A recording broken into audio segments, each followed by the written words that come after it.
Thank you, Chair. Senator Gallacher. I'm conscious that, the policy decisions made at Home Affairs, but structurally, what have you done in the department to manage this in the passenger space and the air freight space? Do you have a committee? Do you just have a line of responsibility? Who's in charge of implementing or developing the policy? So in relation to security or... Passengers? Well, Senator Patrick's given a good segue into it. So we're talking about screening of passengers, right? Well, obviously... Okay, I'll go back to the square one. Which airports are affected by this new policy?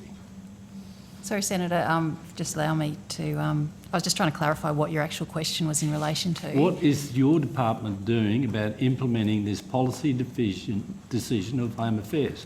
Do you have a committee, a structure, or is it just allocated to a single officer or group of officers?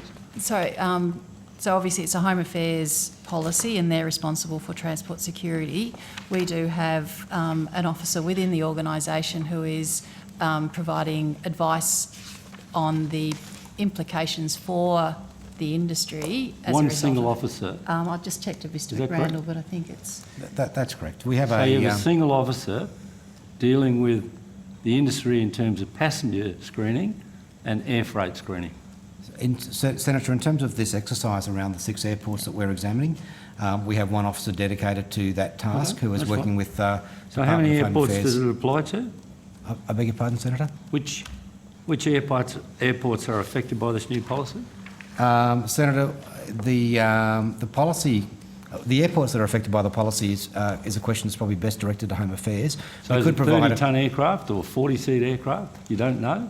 Well, we could provide a list of those airports that we understand, but I'd need to take that on notice because we don't administer the policy on Chair, if I might assist Senator Gallagher, the committee has been provided with that list in a private briefing. I'm going to move quickly through this, but I'm just trying to get a picture. You have one officer dealing with a policy decision of Home Affairs. Sorry, Senator, no, that's not... We've got that's one what officer... The evidence was. Sorry, Senator, I was just trying to clarify the question. We've got one officer who's been working on the case studies that Senator Patrick was asking us about. We also have... we work closely with Home Affairs. A number of the officers within the organisation work closely with Home Affairs on a as-required basis. Okay. So what is the threshold at which the screening rules apply? Number of seats on planes or number of passengers? Senator, those are questions that are best directed to the Department of Home Affairs. It's their policy. But you're implementing it. No, Senator, we're not implementing it. It's a policy. It's a matter for Home Affairs. We're working very closely with the department because we're interested in the impact and are interested in the impact on industry, but we're not responsible for the security. So are you getting any feedback from operators of regional passenger services and regional airports? Yes, Senator. So what do you do with that feedback? So, Senator, we'll provide that information into our... We're using that to validate the findings in our report. We'll provide that information to the Department of Home Affairs as well for their consideration. Okay. So when the feedback comes, as Senator Patrick said, is that it's going to put us out of business, we might choose to fly there or not, we'll be less competitive. Is that the feedback you're sending to Home Affairs? Well, Senator, depending on the nature of the feedback we get and the analysis we can do, as well as rounding that out with the other stakeholders, we'll provide all of that information to the Department of Home Affairs for their consideration. So if this policy is regulated, goes through the Parliament and the rest of it, who administers it? Who ensures that it's carried out? Department of Home Affairs. So it's nothing to do with your department? Senator, we've simply asked at the last estimates to undertake an economic analysis of some airports to understand how the Home Affairs regulations might play out. That's what we've been doing over the last several months, and we're close to finalising that report. Yep. We want to make sure that the other stakeholders, including the airlines, have an opportunity to comment on the report because there are differences of opinions about the way costs are passed through between airports and airlines. And we are sharing that report also as a draft and also as a final with the Department of Home Affairs. Okay. So you're not going to, after regulation is in force, make sure it's carried out? Senator, we have no powers under the Act to enforce the regulation. That's the Department of Home Affairs. So you're suggesting all these regional operators who would normally talk to you about matters at airports don't talk to you, they go to Home Affairs. Is that what? On security matters, yes, Senator. I mean, these are people who we talk to on a very regular basis. Exactly. And but if it's around implementation of the security, and this is a matter I think we discussed at the previous estimates hearing, is we're not in a position to provide advice to government on security matters, and this is what the rules have been introduced to address. What we are looking at is what the implications for industry are, and we're doing that initially through the case studies that we previously advised the committee we would progress. And just for So they're used to coming to you with concerns about regional airports, for argument's sake? To be honest, Senator, they're also used to dealing with the staff in the Department of Home Affairs who were previously in our department through the Office of Transport Security. They have a strong working relationship with those officers as well. Look, They I have understand the existing arrangements security in place part for of those. the argument, but who deals with the economic analysis, you or Home Affairs? Well, Senator, as we've just explained, that's what we're doing as part of this, the case studies that we've been referring to. So what's it saying? Senator, as Mr McRandall just advised, it's not yet complete. We are close to having a report that we should be able to provide to this committee, but we've got to finalise consultation. Close to, how close? I think we said matters of weeks.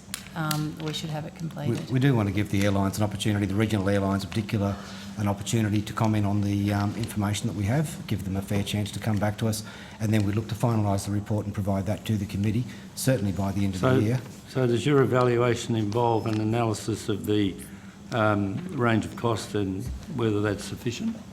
Who does that? Who decides whether there's enough money allocated to the project? What we've been focusing on is the costs associated with the implementation of the Home Affairs policy. It's a matter for Home Affairs to determine the actual requirements to meet their We're in a better position than we were before, Senator Gallagher, because no one had done any analysis. They just decided to do the screening. So who works out whether this is going to cost regional airfare, regional travellers $10 a flight or $20 a flight? Who works that out? That's what we're trying to work out as a result of, at least on the basis of the 6 case studies, to get a better idea about what the per passenger impact of the requirements would be. So, Senator, we have gone out to the airports to ask them some information about the way their cost base operates for security. We do want to go out to the airlines as well and get an understanding, because typically those charges are passed through under pricing negotiations between the airport and the airline. They're typically commercial conversations that the government's not part of. So it's the level of cooperation, which we're finding has been quite positive to date, has been helpful for us in putting together an assessment of what the cost is that would pass through, the degree to which the airport is able to pass through those costs, or if those costs are larger than they could reasonably pass through to airline passengers, it would also be an option for the local council or the operator of the airport to use the local rate base to partially offset those costs as well. So there's a security decision made, there's Home Affairs, but are you charged with doing this economic analysis, or has that just been forced upon you? I think this committee forced it upon them. Yeah. Well, but get Ms Spence to answer that. I wouldn't.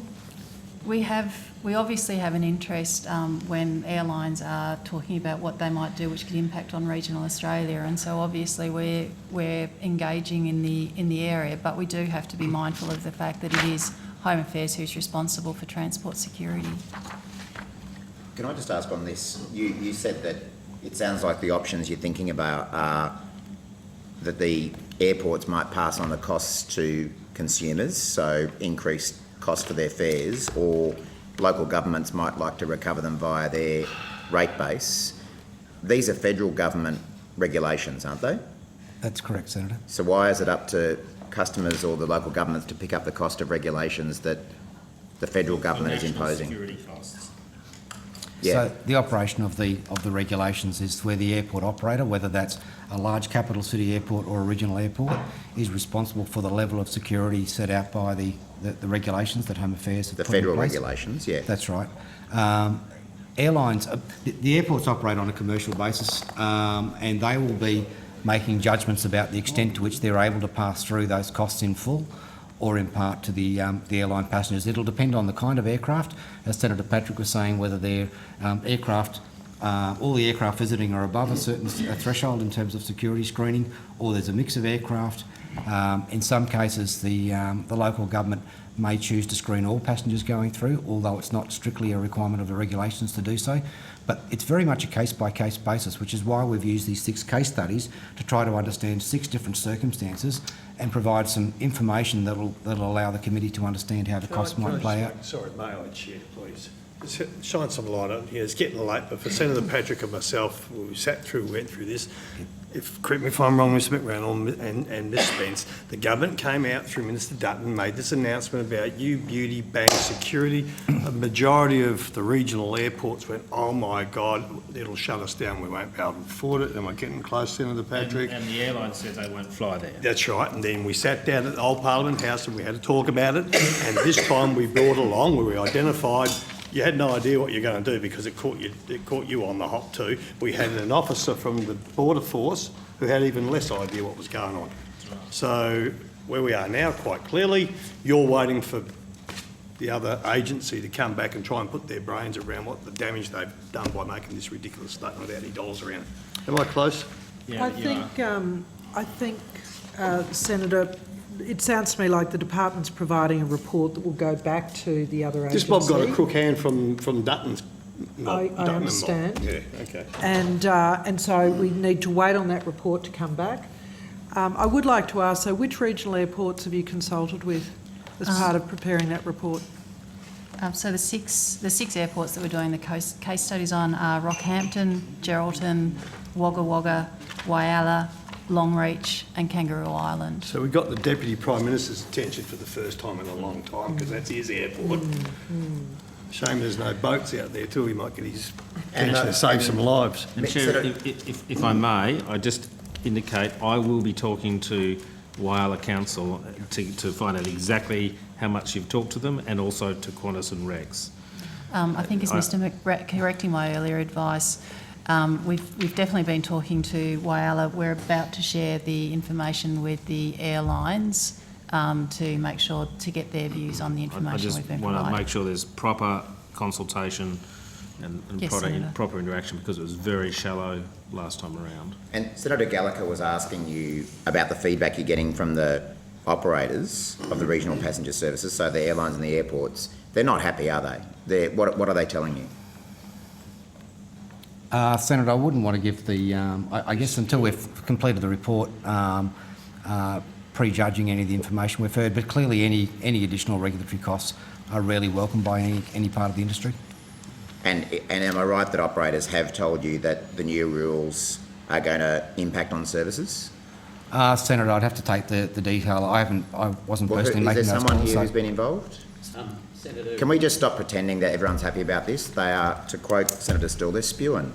Well, Senator, that's the reason why we've progressed the work that we're doing. We're using the case studies. Sorry, Mr Borthwick. Stephen Borthwick, General Manager, Aviation Industry Policy.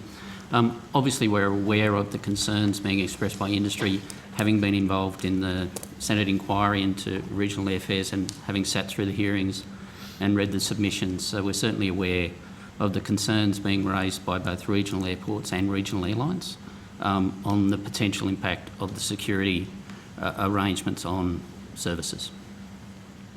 So just to be very clear, the Qantas's submission to this committee at the hearing, they said the combination of the additional CT screening and the 40-seat rule will challenge the underlying operating cost and route economics of a number of routes with thin commercial margins. That's what's at stake. And Rex Airlines made a similar statement to this committee at Mount Gambier. But, So this will Mr put a regional... Borthwick, sorry, Yes, I can't Borthwick. quite. Borthwick, is it? Yes, thank you. So it's clear then from the submissions and the inquiry and the work that you've done that two outcomes could well be increased regional fares or less services, or both. Or airports that can't afford to operate and shut down. That's true. Senator, we're You certainly, reject that proposition? certainly, Senator, we're aware of the views being expressed by airports and airlines. As Ms Spence mentioned, the idea behind the case studies is trying to validate some of the views that are being expressed. Okay. As the first step, we've sought the information from the airports, and now we'll use that, once we validate it with Home Affairs, to have an engagement with airlines to get their perspective So on what the they all impact. say, sorry, so what they all say, the ones you've got the information, we're all Mickey Mouse, we're okay? I bet none of them have. If it's No, if you consistent know, with their tell us. previous submissions, you're correct, sir. I think we're going to have to wait for that report No, to no, come we already know out. the answer. So just